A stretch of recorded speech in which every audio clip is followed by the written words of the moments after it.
اب رمضان المبارک میں ایک اہم مرحلہ دعا کا بھی ہے. بھئی دعائیں تو آپ نے خود کہا ہے دو خصلتیں بہت ضروری ہے حدیث میں ترمذی میں. ایک لا الہ الا اللہ کی کثرت اور دوسری استغفار کی کثرت. اور آپ خود یہ دعا کرتے تھے اللہم انک عفو کریم تحب العفو فاعف عنا وَإِنَّا نَسْأَلُكَ الْجَنَّةَ وَنَعُوذُ بِكَ مِنَ النَّارِ. ہر 2 رکعت تراویح کے بعد یا حی یا قیوم برحمتک استغیث. ہر 4 رکعت کے بعد سبحان ذی الملک والملکوت سبحان ذی القدرت والجبروت الآخری. وَإِذَا سَأَلَكَ عِبَادِي عَنِّي فَإِنِّي قَرِيبٌ. اور جب پوچھے آپ سے میرے بندے میرے بارے میں بس میں بہت نزدیک ہوں. اجیب دعوت الداعی قبول کرتا ہوں دعا مانگنے والے کی اذا دعان جب مجھ سے مانگے. فَلْيَسْتَجِيبُوا لِي بس میری اطاعت کرے وَلْيُؤْمِنُوا بِي ایمان مجھ پہ قائم رکھے لَعَلَّهُمْ يَرْشُدُونَ تاکہ کامیاب ہو. دعا کی قبولیت اور کامیابی کے لیے اللہ تعالیٰ کے احکام کی پابندی اور اللہ پر ایمان کا بھروسہ یہ ضروری ہے. بعض لوگ فرض نماز پڑھ کر پھر بیٹھے رہتے ہیں طویل دعا مانگتے جبکہ ان کے ذمہ سنت موقع باقی ہے. یہ فَلْيَسْتَجِيبُوا لِي کے خلاف ہے. استجاب اطاعت کو کہتے ہیں. اطاعت یہ ہے کہ مختصر الفاظ سے دعا مانگ کے جگہ بدل کے سنت شروع کرو. تو سنتیں دھکیل کے اور اس میں تسبیحات یا دعائیں مانگنا فَلْيَسْتَجِيبُوا لِي یہ معارض ہے. اندیشہ ہے کہ یہ دعا اور یہ تسبیحات قابل قبول نہ ہو. اور یاد رکھنا اس میں اختلاف نہیں ہے. تمام فقہاء و محدثین کا اتفاق نقل کیا ہے. ابن الحمام نے فتح القدیر کے اندر، استاد بنوری نے معارف السنن میں، ظفر احمد صاحب نے اعلاء السنن میں، حضرت شیخ الحدیث نے لامع الدراری اور اوجز میں، تمام بڑے اکابر نے وضاحتیں کی ہے کہ فرضوں کے بعد طویل ذکر تسبیح دعا تب ہے جب سنت نہ ہو. اگر سنت ہو تو پہلے سنت پھر طویل دعا و تسبیح. آپ کا یہ خیال ہے کہ شاید یہ اس شخص کا یہ تحقیق ہے نا تمام کتابوں میں کہیں بھی کسی نے نہیں لکھا. اور وہ جو نور الہدیٰ میں لکھا ہے وعن شمس الائمہ الحلوانی لا باس بقراءۃ الاوراق، اس لا باس کے متعلق ابن الحمام کہتے ہیں کہ یہ جائز خلاف اولا کو کہتے ہیں. کلمۃ لا باس تعطیل خلاف الاولا، یعنی یہ کام پسندیدہ نہیں. تو پسندیدہ کام کرنا ہے، غیر پسندیدہ پر اجر کہاں ملے گا؟ پسندیدہ مستحب، غیر پسندیدہ مکروہ، تو مکروہات پر اجر کبھی بھی نہیں ملتا. اور جب پوچھے آپ سے میرے بندے میرے بارے میں، کہتے ہیں حضرت سے پوچھا گیا تھا کہ کچھ اعراب آئے تھے، انہوں نے کہا یا محمد ربنا قریب فنناجیہ ام بعید فننادیہ، رب نزدیک ہے کہ ہم آہستہ مانگے یا دور ہے کہ کھل کے مانگے. اس پر آیت نازل ہوئی صفت الصفوہ اور صفت التفاسیر.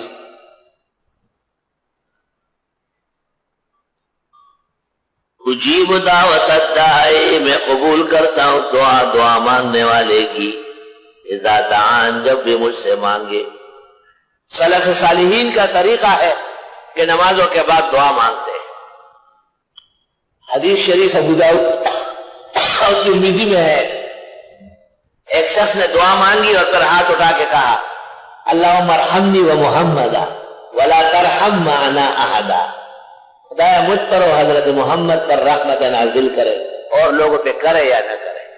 آپ نے کہا تحجر تواسعا، بڑا برتن تنگ کرنے لگے، سب پر خدا رحمت کرے. یہ نماز کے بعد دعا.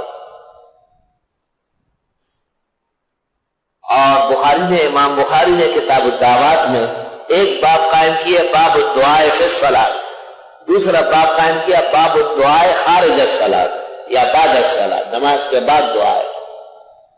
جلال الدین سیوطی نے ایک کتاب لکھی ہے، اس میں 20 احادیث جمع کی اور اس میں نمازوں کے بعد اجتماعی دعا کا تذکرہ ہے. اہل اللہ، اہل حق، اہل دیوبند قدیم زمانے سے نمازوں کے بعد اجتماعی دعا مانگتے ہیں. یہ بہتر اور افضل، دعا مانگنا دعا نہ مانگنے سے افضل عمل ہے۔ بعض لوگوں نے عربوں کی تقلید میں فرض کا انکار شروع کیا ہے، لیکن یہ ان کی کچ فہمی اور کم فہمی ہے، دعا ہر حال میں ثابت ہے۔ ترمذی شریف میں ہے کہ جب آپ نماز سے فارغ ہو جائے اس کے بعد کہے اللہم اللہم، اور بہتر دعائیں مانگنے لگے اللہم اللہم۔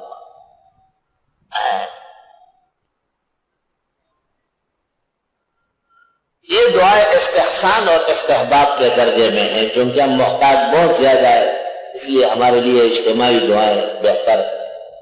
فتاوی عالمگیری جلد 5 میں ہے کہ حضرت انس رضی اللہ تعالیٰ عنہ جب قرآن مجید ختم کر لیتے جمع اہلہ و اولادہ، گھر والے سب کو اکٹھے کر کے اس کے بعد مل کر دعا مانگتے تھے، اور دعا جمع ارجع للقبولیت من الانفراد والوحدان۔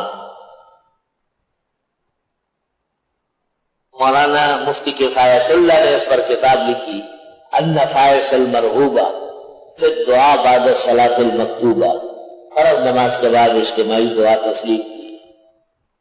مولانا اشرف علی نے امداد الفتاوی جلد اول صفحہ 550 سے ایک رسالہ لگایا ہے، اس کا نام ہے استحباب الدعوات بعد المکتوبات، اور اس میں فرض نماز کے بعد دعائیں جس کا لازمی نتیجہ اجتماعی دعا ہے، ایک قسم کا ان کا اس بات کیا ہے۔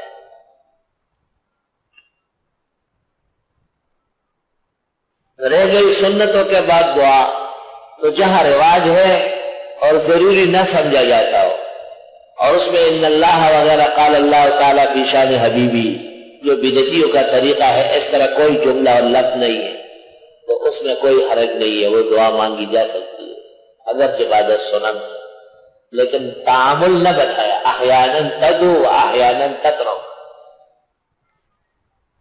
جہاں نہیں مانگی جاتی ہے وہاں نہ مانگے، اور جہاں مانگی جاتی ہے وہاں مانگے۔ شیخ القرآن مولانا غلام اللہ خان غرغشتوں میں شیخ الحدیث مولانا نصیر الدین کے ہاں مانگتے تھے، خود شیخ مانگتے تھے، مغرب کی نماز پڑھائی اس کے بعد سنت کے بعد دعا مانگی، اور جب لوگوں نے پوچھا فرمایا ہمارے استاد اس علاقے کے بڑے ہیں، ان کا معمول ہے، میں ان کو مجتہد سمجھ کر ان کی تکلیف کر رہا ہوں۔ حضرت بن نوری بھی ختم نبوت کے سال جہانگیرے کے اڈے والی مسجد میں مغرب کی نماز پڑھائی ہے، پھر پوچھا کہ سنتوں کے بعد دعا ہے، لوگوں نے کہا ہے، تو حضرت نے سنت 2 رکعت پڑھ کے دعا مانگی، پھر دیر تک نفلوں میں لگے اور ختم نبوت کے لیے بھی دعا فرمائی۔ حضرت شیخ الحدیث مولانا نصیر الدین غرغشتو وہ جب راولپنڈی سالانہ جلسے میں تعلیم القرآن راجہ بازار آتے اور شیخ ان سے درخواست کرتے کہ حضرت مغرب سے پڑھا لے، تو حضرت دعا نہیں مانگتے تھے اجتماعی، اور جب کوئی پوچھتا کہتے مولوی غلام اللہ کی عادت نہیں ہے فساد کھڑا نہیں کرنا، یہ ان کا لحاظ کرتے تھے، وہ ان کا لحاظ، کیونکہ دونوں عالم ربانی برحق علماء۔ یہ اتنا جھگڑے والا مسئلہ نہیں تھا جیسے ہمارے دوستوں نے بنایا ہے، مناظرے ہو رہا ہے، یہ ہو رہا ہے۔